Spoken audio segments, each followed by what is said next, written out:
ಮೈಸೂರಿನ ಚಾಮುಂಡಿ ಬೆಟ್ಟಕ್ಕೆ ದೇವರ ದರ್ಶನಕ್ಕೆ ಅಂತ ಬಂದಿದ್ದಂತಹ ಮಹಿಳೆ ಕೆಲಕಾಲ ಪೀಕಲಾಟವನ್ನು ಅನುಭವಿಸಬೇಕಾಯಿತು ಕಪಿಚೇಷ್ಟೆಯ ಕಾರಣಕ್ಕೆ.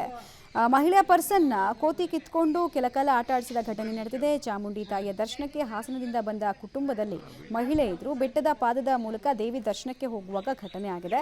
ಮಹಿಳೆಯ ಕೈಲಿದ್ದ ಪರ್ಸನ್ನ ಕಸಿದ ಕೋತಿ ಮರವೇರಿ ಕೂತುಬಿಟ್ಟಿದೆ. ಪರ್ಸ್ನಲ್ಲಿದ್ದ ಒಂದೊಂದೇ ಪದಾರ್ಥಗಳನ್ನು ಬಿಸಾಡಿ ಕೊನೆಗೆ ಮೊಬೈಲ್ ಇಟ್ಕೊಂಡು ಕೊಂಬೆಯಿಂದ ಕೊಂಬೆಗೆ ಹಾರಿದೆ. ಸುಮಾರು ಅರ್ಧ ಗಂಟೆ ಕಾಲ ತನ್ನ ಚೇಷ್ಟೆಯನ್ನು ಮುಂದುವರಿಸಿ ಕೊನೆಗೆ ಮೊಬೈಲನ್ನು ಕೂಡ ಬಿಸಾಡಿದೆ.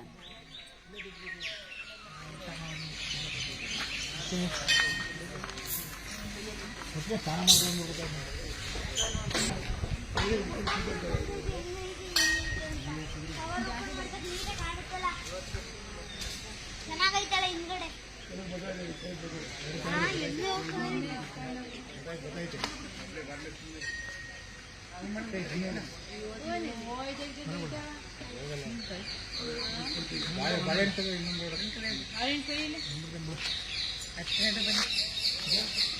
ಬನ್ನಿ